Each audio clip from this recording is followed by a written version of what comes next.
Thank you. We appreciate it. We hope that we have the same group of people that the Blaze has got now in a year or so. We'd like to be up there at 1 million people in an hour. So far this month, we've had 1.5 million hits on our website this month. We are growing. When we started this radio station, we had, I think first day on my show, I had 7 listeners.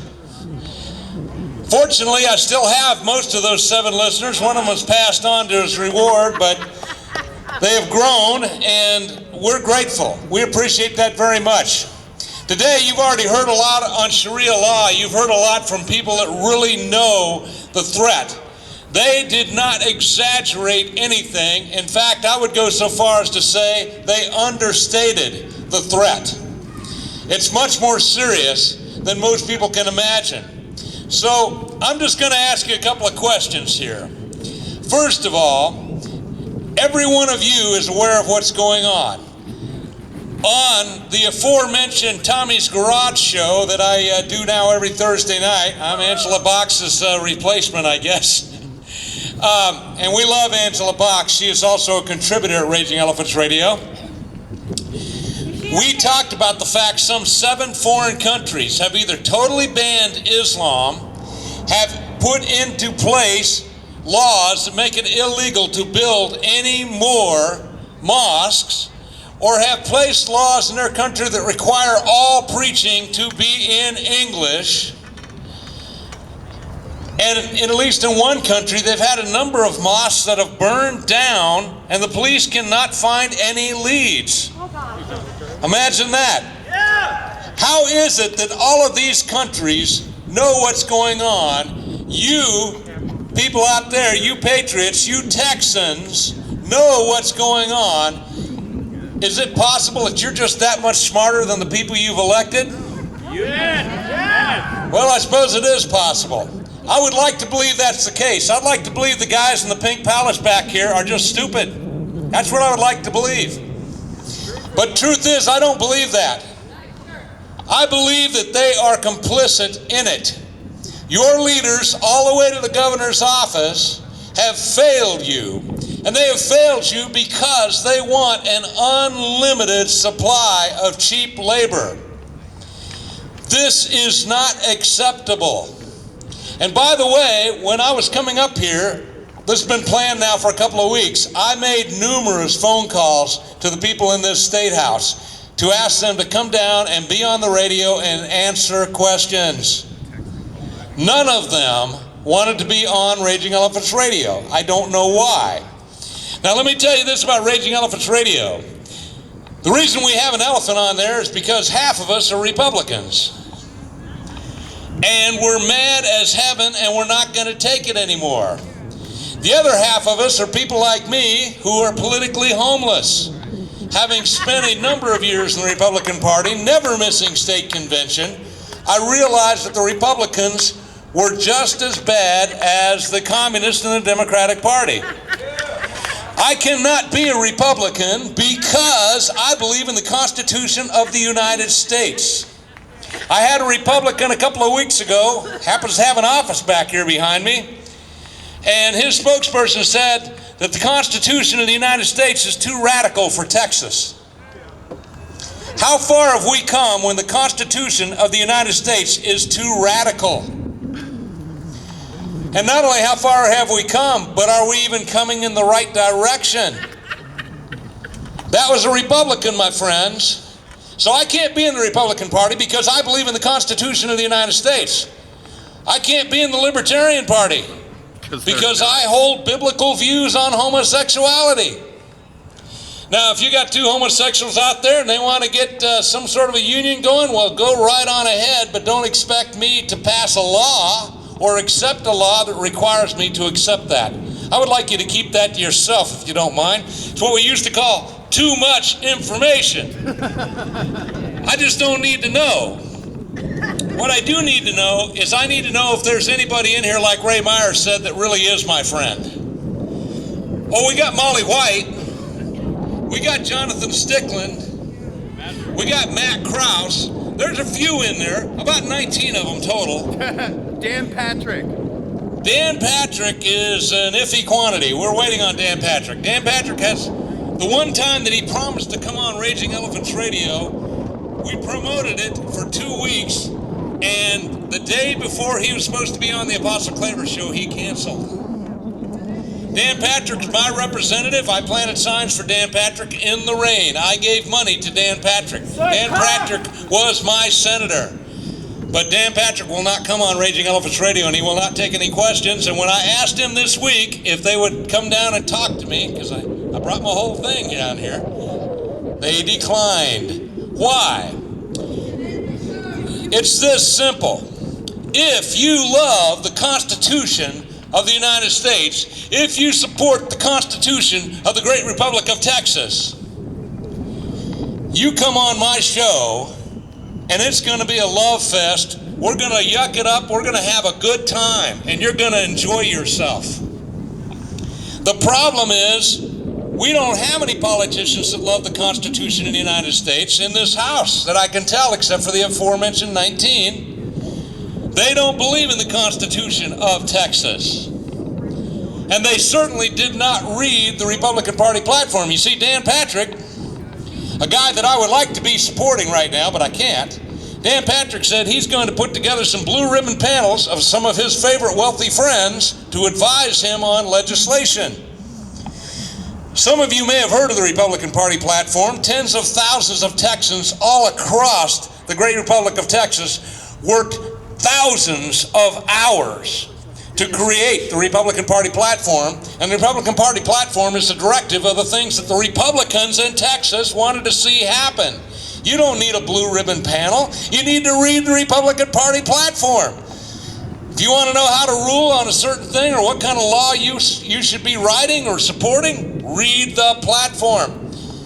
You know, in some 37 states, we have something called constitutional carry.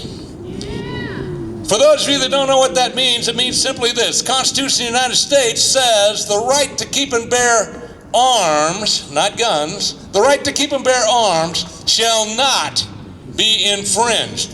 If I got any lawyers out there, what does shall mean legally? Never. Shall is an imperative. Shall is this must happen. If you say the word shall in any legal document, there's no wiggle room. It has to be done. They could have said may. They're passing a lot of laws back here that you think are on your side, but they include the word may. They did not include the word shall. But the Second Amendment's very clear. Shall not be infringed. Why did they use the word arms? We won the Revolutionary War simply because many of the patriots in the colonies were better armed than their British opponents. Back in the day, many a man had a custom-built private weapon that was better than the average weapon that was out there. And so when England come a-knocking and said, you know, you guys better knuckle down, you better bow down, you better kiss the ring, the Americans said, no, not going to do it. Sort of an early version of come and take it. The British got whipped because we had 3% of America that was totally invested in liberty. When the men went into the Alamo and they closed those doors after they got in a few heads of beef, and they crossed that famous line, they knew that they were very likely going to die there. They were fighting against tyranny.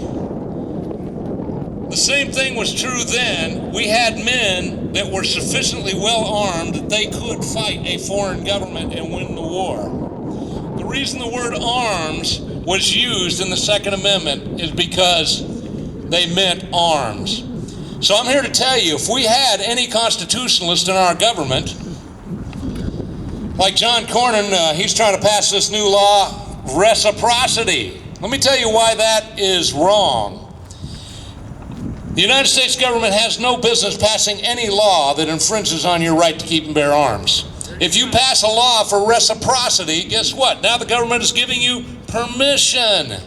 If John Cornyn was any kind of a man, which he's not, if John Cornyn was any kind of conservative that he pretends to be, which he is not, he's a liberal Democrat with an R behind his name. If John Cornyn was any kind of a man, the law he would be passing would be this. I hereby declare that every restrictive gun law ever written since 1876 is null and void because it violates the Constitution of the United States. That's what a real man would do. Now, I'm going to finish up with this. We've got a serious border problem. It's been detailed to you very clearly. If any of our politicians here really believed that Texas was important, if they actually loved the Republic of Texas, they would shut down the border. They would do what Woodrow Wilson did back in the 30s when he put 75,000 National Guard on the border and shut it down because of some little twerp named Pancho Villa. Well, Pancho Villa went home with his tail tucked between his legs, kind of like Pancho Navarrete in the building behind me, who's in there right now hovering over his panic button, hoping that nobody comes in and asks him any questions. They could shut down the border the same way it was done then. If you know your Constitution, and sadly not many do, the Constitution calls for the civilian militia to be called out in the event of invasion. We are being invaded. The lifeboat is full. We have to close the border. It is not an option. It's not a minor problem. And if I hear one more person tell me we can't afford it, I'm going to whack him. We can't afford it.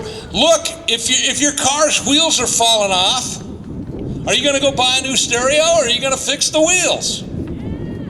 That's what's going on in here. These guys showed up here. They're here right now to divide up that mountain of money with the other members of the plutocracy. Hopefully all of you now know what that word means. But if they really cared about Texas, wouldn't they triage the patient and say the patient is bleeding to death? We have to close the wound? Yeah. Would they not close the border if they were serious? They're talking about putting 500 new troopers down there on the border. Our border is 1,241 miles long. 1,241 miles long. We're having shootouts almost daily on our border. One of my good friends, the guy who played drums with my band up here last month, had to leave, had to sell his ranch on the border because it was no longer safe to live there. He said, I've just been shot at too many times. Nobody in this place behind me cares about that. Oh, I know the governor just got back from the border. He announced that he was going to the border.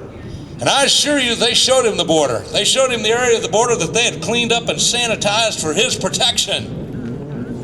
He didn't see the border. If he wanted to see the border, he'd go down there with the Texas Border Volunteers, spend a couple of weeks incognito, and he would see the border. We've got serious problems. These guys don't want to fix these problems. Your leadership has failed you. So I'm going to ask you to give some serious consideration. How much time do you think we have to fix this problem? I asked a guy the other day, said we got 20 years. I think we have maybe 20 months. Maybe not that long. But I'm asking all the 3%ers out there, I'm asking all the people that really believe that Texas is their home, as I do. I wasn't born here, but I got here as fast as I could. I will die in the state of Texas. I'm never leaving this place. I've got 9 grandchildren. Hopefully I'll get a couple more before I die. They have got to have a place where they can live, a place where liberty is a factor. We can have that, but we can't have it with what's going on here. And I called Ken Paxton's office because Ken Paxton was involved in the big raid on a bunch of blue hairs down there in Bryan, where they brought 22 law enforcement people down there to take care of 60 people with blue and gray hair. who were just having a meeting discussing the Constitution. They did a warrantless search. No warrant was produced. Their cell phones were confiscated, their computers were confiscated, their papers were confiscated, their precious metals were confiscated. They were given only a partial inventory list, not a full inventory list as required by law. They fingerprinted everybody that would submit. One guy wouldn't submit. They finally said, all right, let him go. No one was charged with a crime. That happened on Valentine's Day in Bryan, Texas at the VFW Hall, and it did make WorldNet Daily. We are losing it. We are losing our liberty here in Texas. And just sitting at home voting is not enough. One thing you could be doing is like you're doing today. I hope some people went in and knocked on some doors, but I also know that most of the congressmen, realizing we were coming, or the state reps and senators realizing we were coming, went home. Because they didn't want to talk to you. You're not their kind of people. You don't write big enough checks, and you actually expect them to do something. And nothing irritates a legislator more than that. So thank you for coming. Thank you for enduring my rant. All I can say is God bless you. God bless Texas. But most of all, Texans bless God.